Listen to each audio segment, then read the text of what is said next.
Hey guys, it's Sheila J. Davis from SheilaJDavis.com, and today we're going to talk about virtual assistants. Are you ready? Is your business ready? How do you know? And all that fun stuff.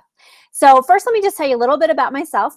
Like I said, my name is Sheila J. Davis, and I am SheilaJDavis.com, and I am a business consultant for online businesses. My specialties are sales funnels and systems and processes. So that's why working as a talking about virtual assistants is so important, and one thing that I absolutely love talking about. Starting out as a virtual assistant myself, going into being a virtual assistant coach, and now an entrepreneur for myself doing the sales funnels and systems and processes for other clients, I have insight on both sides of the virtual assistant world, which will benefit you greatly. So today we're going to talk about how do you know when you're ready for a virtual assistant, and what do you do after that?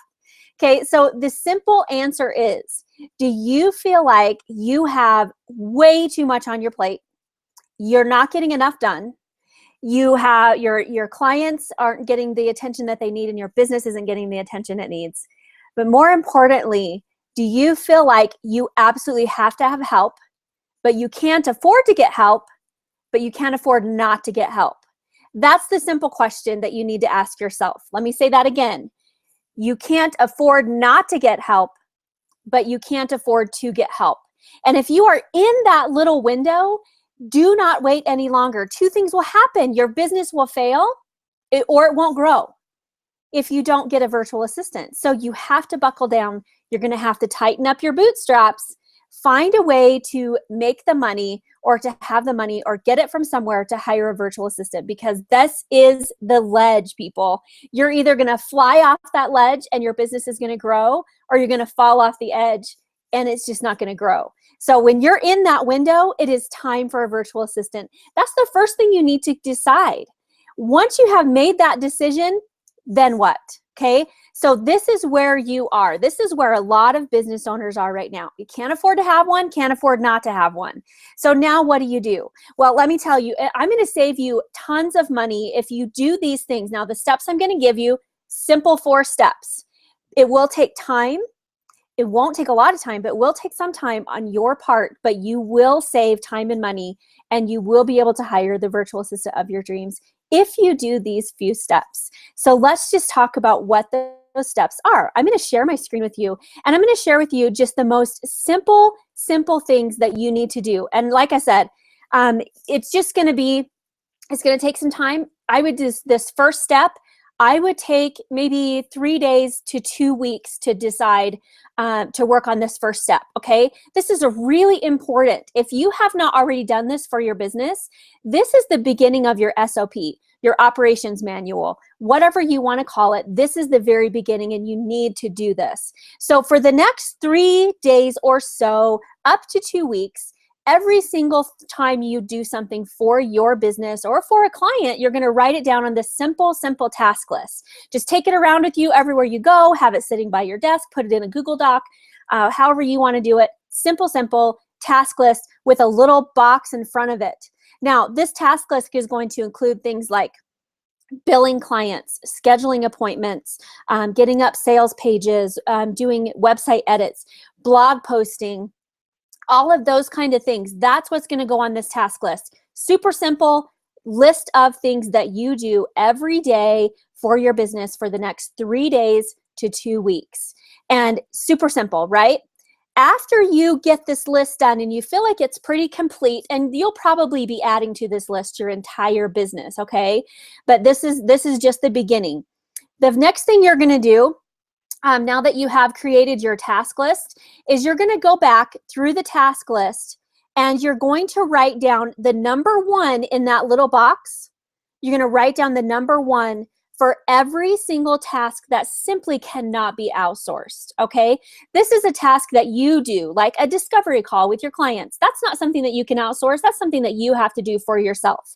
But maybe organizing those discovery calls, or making the sales page for those discovery calls, and all of the other things that go with it are going to be what virtual assistants or outsourced people can do for you.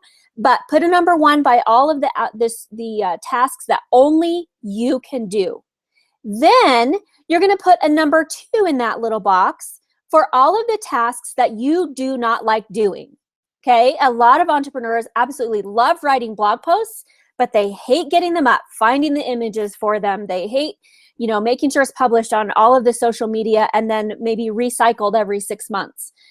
So those are the kind of things you're going to put a number 2 by. They're necessary, but you don't like doing them. The next thing you're going to do with whatever is left, you're going to put a number 3 by the tasks that you simply don't have the skills, the skills to complete. So if this is maybe setting up some kind of automation in your Infusionsoft, or maybe you aren't really great at graphics. So those are the number 3 things, the things that you don't have the skills to complete or to do. So a lot of people ask me, can I put several of these numbers by the tasks? No, you can't. So if you have to break up a certain task, maybe you just listed discovery calls and there's a lot of tasks that go along with that, add those extra things onto your task list and put the different number by it. So you only have to have a 1, 2, or 3, and there may be some things left over, and those things we're going to talk about as well. So you're going to put a 1, 2, or 3 by every one of those tasks, and those that are the number 2 and number 3, and the ones that don't have any, these are things that you can outsource. So now you're saying to yourself, well, now that I know what tasks I have, what am I going to do next? Well, the next thing you're going to do is you're going to take each one of those tasks and you're going to break it out. You're going to have a page for every single one of those tasks. Now, I'm going to use a blog post, for example, throughout this whole video. So let's just take, for example, that one of the tasks you have is blog posts on your task list. You're going to put blog post right here by where it says task. The team member is going to be whoever is involved in helping make sure that blog post gets up and through the entire life cycle of that blog post. So that could be you, a virtual assistant, and a graphic designer, or it could just be you and a virtual assistant. Whatever that is, you're going to put those team members. If you don't know at the beginning of this, you can put this in last. The timeline is really important, and this is something that you can write for the entire cycle of the blog post, or you can break it out as you're writing down the process. So let me tell you how I do it for a blog post, for example. So the timeline for a blog post for me is about 3 years. I like to recycle it every 6 months. I like to make sure that if it's getting a lot of traffic, maybe we turn it into a freebie or something like that. So the timeline for one blog post could be up to 3 years. So it's not going to be, a one-time blog post. I'm going to get full use out of that blog post. If it is a really good one, right? If it's a dud and nothing ever happens, then the timeline might be less than that, but I'm going to say 3 years for now. So let's talk about what you're going to do with this task process page. The first thing you're going to do is right here under process, you're going to write the entire process for a blog post. So for example, this first one is going to be number 1, I write the blog post and send it to the virtual assistant. Number 2, the virtual assistant is going to proofread it, find images for it, and send it back to me for approval. Number 3 is going to be, I'm going to approve or make any other changes that I need after the edits. I'm going to approve the images that are going to be provided, and I'm going to get that back to my virtual assistant. And so number 4 is going to be the virtual assistant is going to get it up onto my website for and format it, make it look beautiful, and put all the tags in it, get all the SEO work done, everything that needs to be done on there. And then she's going to save it as a draft mode and send it back to me. So then number 5 is going to be me looking at the draft mode of the blog post and approving it or making changes or making suggestions of changes that the VA can then complete, whether, maybe there's an image that didn't quite fit after we saw it up on the draft mode. So maybe we change out an image or something. And then I'm going to send it back. The VA is then going to get that published. They're going to publish it on social media. They're going to share it wherever they need to share it. And we're going to see if we can get some comments on it. We're going to make sure that there's a call to action on it. All of that stuff is already done, right?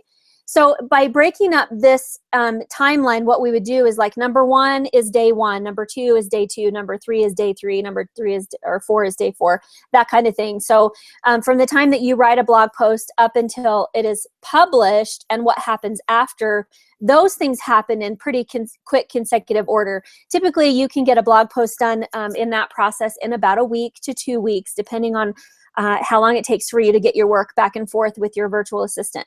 So once that's done, then, maybe 2 months down the road, well, actually you're going to have like follow up on the comments and that kind of thing. But then maybe 2 months down the road, you're going to go back and look at it, evaluate the statistics of it, decide if you want to go ahead and post it in some groups, and maybe make a few tweaks to it and turn it into a free download, something like that. So that's going to be your entire process, right?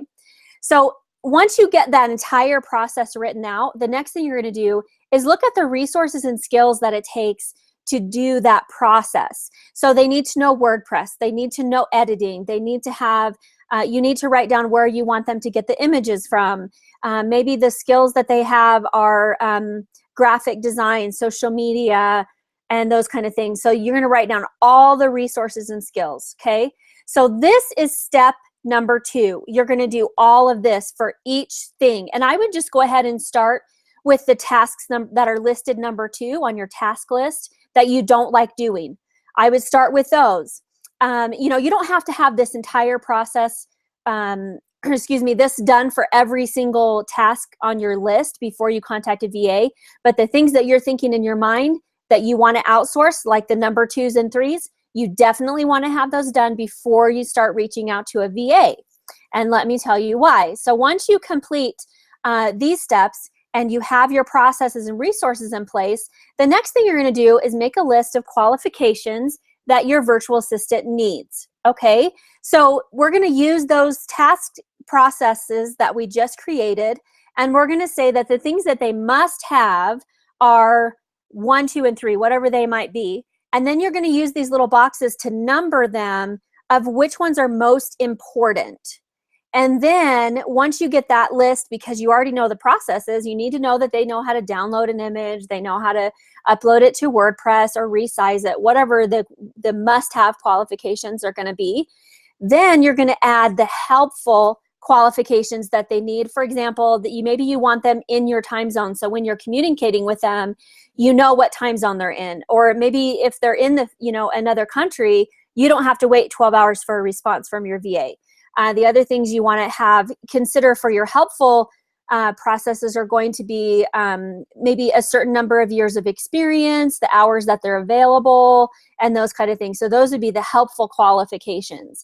Now, possibly you're not going to find a virtual assistant that has every single qualification on your list. That's why you're going to use these boxes to number the order of the qualifications that are the most important. If you find somebody who has most of the qualifications, a couple things you can choose from then is to train your virtual assistant on the things that they don't know. Maybe they don't know how to use Canva, so you teach them how to use Canva. That's a skill that they're going to benefit from, and that's a skill that you're going to benefit from. So maybe you teach them how to do that. And or you can hire another virtual assistant, or your virtual assistant can sub out some of the work. So you want to just make sure that you get the majority of qualifications from the VA that you're looking for. So that's step number 3. Step number 4 is going to be going out and interviewing the virtual assistant that is going to be perfect for you. So you're going to ask them questions about the skills that they have, the requirements that they have, the hours that they have. You're going to ask how many clients are they working with, how many hours do they have available. When you ask them all of these questions, you're going to know if you're hiring the right virtual assistant or not. And once you do hire them, it's as simple as sending them the task process sheet you've already created. So let's say you hire a virtual assistant to help you with a blog post. You're going to send them that task process list, and bam, you're done. They already know every single step. They know what you expect from them. They know the timeline of what's expected. You're going to be able to follow the process. You're going to be able to follow up with them and say, hey, I should have had that back by today. I don't see it yet. What's going on? Now, you need to remember that you know your business better than anyone. So a lot of people think they can go out and just hire a virtual assistant, and that virtual assistant will just automatically know what needs to be done. That is not always the case. Very rarely do you find a virtual assistant who already knows the process for a blog post or the process for things. They're used to being told, do this, do this, do this, do this. If you find one that's very intuitive, that's awesome. But the chances are that they don't know where you get your images from. They don't know how you like to lay out your blog post. They don't know the timeline for your blog post. So if you're giving them that as on a sheet, you say, this is what I need, this is what I expect, then imagine that 10 minutes that you took to write out your process saves you months of headache with your virtual assistant. You can send them 3 process sheets and say, this is what I'm hiring you to do. And they know exactly what's expected, and you know what's expected. So next thing you're going to do is in vetting your VA is the number one question I get asked the most. I'm going to go ahead and close this. So the number one question I get asked the most is, how much does a virtual assistant cost? Well, the simple answer is a virtual assistant costs how much you can budget for the virtual assistant. It's that simple. If you have $200 a month, that's how much your virtual assistant is going to cost. That's how much you can pay. I've had clients when I was a virtual assistant, that was their budget, $200 a month. And what they did, excuse my cat, is they would say, I need these things done. And I would let them know when I got to about $150 left. You know, I'd used $150. I'd say I have $50 left. What last task would you like me to do, or would you like to increase your budget? Some months they would send me more money to get things done, and some months they wouldn't, and things would just have to hold off until the next month, right? So figure out your budget, figure out your processes that need to be completed, and talk to your virtual assistant about it. Now, a lot of virtual assistants have very structured payment plans or packages that they like to fit you into. Now, the virtual assistants are going to hate me for this, but as a virtual assistant, you know, having been one myself, I can tell you that more than 80% of the time, I kept the client because I let them go outside of my structure. Okay, so I had packages, but a lot of times my clients didn't fit in those packages. And so like the clients who wanted to pay 100 on the 1st and 100 on the 15th, and I did how many ever hours or how much ever work I could do for that budget. So if they're not flexible with you, that may not be the virtual assistant that you want to work with. So these are the kind of questions that you need to ask. Remember always, you know your business better than anyone. Do not expect a virtual assistant to know what comes next. You have to tell them. Even the really good ones, even the OBMs, the online business managers, they have to be told how you want things done in your business. They can give you coaching, they can provide you helpful information, but only you know how it is to be done for your business. So tell them up front. Send them a sheet. Heaven forbid your virtual assistant has a baby, has an emergency, leaves the country, whatever. Heaven forbid that happens and you have to hire another virtual assistant. And then what do? Well, hopefully that virtual assistant who's been working with you will help you make sure that that process has been kept current in case it changes. And you can very simply hire another virtual assistant by sending them that task process list. Bam, you're done. So you're going to save lots of time and money. So be sure and grab this free download. It's very generic. It's very unbranded. You are welcome to use it. I ask that you please not share it.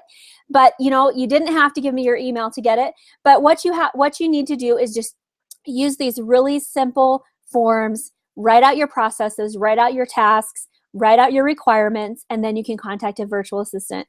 Let me give you another really cool tip. So I have a virtual assistant network on SheilaJDavis.com. The link is in the blog post. You can go under resources, under resource, I think it's called Power Resources.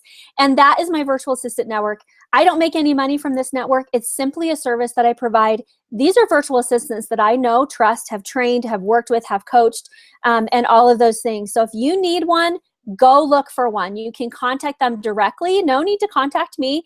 Or you can fill out an RFP, which is a request for proposal, where you simply write out, remember that process that you just did? You simply write out what you need help with and what skills you need. I will read through that and I will find the top 5 virtual assistants in my network that will fit the bill for you, and I will contact them, and then those virtual assistants will contact you directly. That's going to save you lots of time as well. So there's everything that you need, all the templates that you need to get you and your business ready for a virtual assistant, as well as interview questions that you can ask your virtual assistant. You don't ask them all of them. You'll be on the phone for an hour and a half. Just find the top 5 or 6 that would work great for your business. And then also, I'm just throwing in as a bonus 8 tips for working well with your virtual assistant, and I hope you guys enjoy it. Let me know if you have questions. Thanks so much for watching this long video, but it's going to save you time and money in the end. And remember, if you need help with sales pages, systems, or processes, to give me a holler. I'd love to help you out. Have a great day, guys. We'll chat with you soon. Bye.